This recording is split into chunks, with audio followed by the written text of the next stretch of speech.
All right, you guys, so it's summertime and we have the pool and everything, but the water's looking nice and clear. We just added this big slide, and this has a couple of jets. We have a jet here, and we have a jet up here, and we need to supply water to this slide. So I figured, why not do a home improvement video for you guys? So the pump is located way down yonder. We have that disconnected, as you guys can see. There's currently a cup holding that outlet there, okay? And we got this hose, and it has this dried, this very stiff reinforced hose, so we'll be replacing that. And you guys can see we have one line per jet, and there's two of them. So this is a 3/8 nylon tubing. We're going to take this fitting out because this is broken up, obviously. We're going to see if we can use that. If not, I have a new three-way we can put up here. Our supply to the line up here figured out. We run our new hose so we can drill a hole in the deck and get our supply line going to the pump fed. All right, you guys, brought my cart up here on the deck, so we have some tools. Went ahead and used some heat on the crack pipe lighter there, and I got the fitting out. Now, usually there's a threaded piece that I'll thread in here with the barb, and this was broken when we installed this slide. This was already broken, so whoever owned it before us must have broken it off. And plus, this hose is just so dry rotted and brittle, I can literally just break it off with my hand.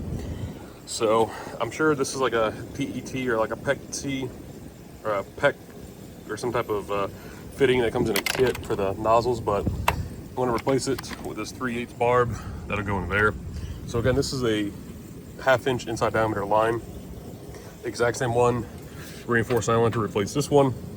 And obviously this is going to be way too small, so what we're going to have to do is just clamp it down really good with a hose clamp. All right, you guys, so I've got this T up here replaced. Again, I couldn't find anything local. I could have ordered something on Amazon, but I really didn't feel like waiting a whole week for it. Plus, we need to get this done because I want to slide my big self down here. Heated this up, we got 2 new clamps. Went ahead and replaced this. If I can try to find this aftermarket, I will. Maybe one of you guys can comment down below. The bottom all the way up, and then I'll wrap this, and then we'll just tee it.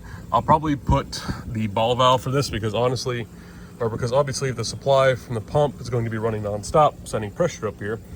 So we have to put a ball valve somewhere, and I'll probably put it up here because this seems most accessible. You know, if some kid or somebody comes around here, they can just turn the water on and off, or I could just tie it here.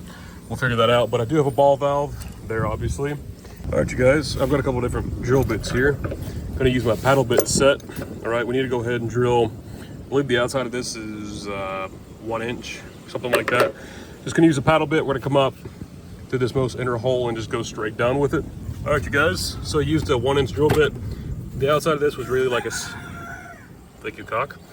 Used a 1 inch paddle bit. The outside of this is really like 7/8, but I wanted something just for extra room. So you can see 1 inch fits good, just like your mom. All right, so that'll go straight down. And then we tucked it in nice and tight so it'll come up and run through the top of the ladder there. And we can vacuum all this mess up later, blow it off. So go ahead and unclog our hole. And you can see there, perfect hole all the way through the bottom. There it goes. All right, you guys, so here's the on-off ball valve that's installed, okay? Got the new line ran all the way down. And here up here, we have our new T, new clamps. These are all stainless steel, obviously, by the way. We were able to tighten this top clamp down to tighten down on that 3/8. The inside of this is pretty thick. It's like 16 thick wall on the actual line itself, and it's reinforced. You guys, I've got the pump closed so we don't bleed off. All right, I've got a cup holding that in, just like a dam. The weight and the suction from gravity will hold the cup to that. I made this little fitting. Thank you, Brutus. I made this little adapter, okay? That's going to slide over just like that, okay? So I'll loosen that clamp, that'll seat. And then this will get clamped on to the outside edge of this, all right? And then you guys are probably worried about flow. So I'm going to try to either turn this down or I'm going to put it up like that to the flow, but I think if it catches it like that, it should be fine. We can try it. So for right now, we'll try that orientation, or I flip this 180 degrees so the flow is forced to go up. But anyways, and then we have a kink resistant 25-foot heavy duty hose. I'm going to use some self-tappers and these little hose ties. This is actually a hole right 3/4 inch outside diameter for this hose. I'm going to self-tap this along this brim, and you guys can see the gap we have here. So I'm going to use a couple self-tappers. I'll probably just use 1, 2, 3, and then we'll use a 4th one. I like to make this a nice clean install, and this will come up over, and then it'll connect to to the hose up underneath there. This is just kind of temporary, semi-permanent. Gonna go ahead and put a bevel cut on that. This is just to hold the weight up. You can see, because all the weight of the water and the hose makes this pretty heavy. I went ahead and I cut the end off of this. This is just plastic. I can get one of these hoses locally or on Amazon for like 10, 15 bucks. All right, you guys, well, it is 100% done. I'm probably gonna come back in here and fill this with some caulking.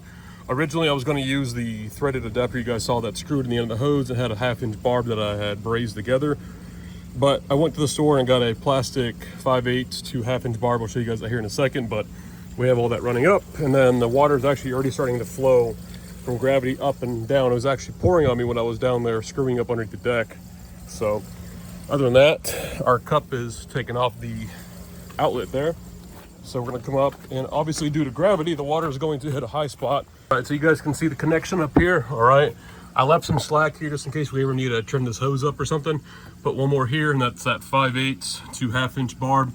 Goes up through the 2x6 we have here to hold the base plate of the slide. Then I use these hose holders all the way down, as you guys can see, up and over, okay? Then I've got one extra, and I left this a nice gradual bend so it doesn't kink on the inside there. But you can probably see the water sitting down in there. Let's go ahead and try it. All right, you guys, there it is. We have a water slide. Not that hard. It costs about 160 bucks in material, you know, but I did it. It's a custom kit. That nozzle's a little clogged. We'll come back and clean that. So you guys could leave this on year round if you wanted to. Obviously, if you winterize the pool, this will not be flowing, no shit. But you can technically leave this on all summer. All it's going to do is just make a big loop coming from the filter back up underneath the deck, all right? You don't want the slide anymore. You close the ball valve, all right? Give it a second, and if you hear the trickling, slow down. You want the water back on, and you can see how discreet it is all the way down. All right, you guys, well, that's a wrap to installing a custom water slide on your above ground or in-ground pool, whatever your setup might be. The flow is nice, it's good enough for kids. Will my big self go down that slide? Probably not, because I'm over the weight limit of that thing. This is more ideal for like nieces and nephews, you know, smaller people with a family, not big American-made beef like myself. So anyways, guys, thanks for watching. If you want to see more home improvement videos, remember, leave a like, comment, subscribe. We'll see you guys in the next video. Thanks.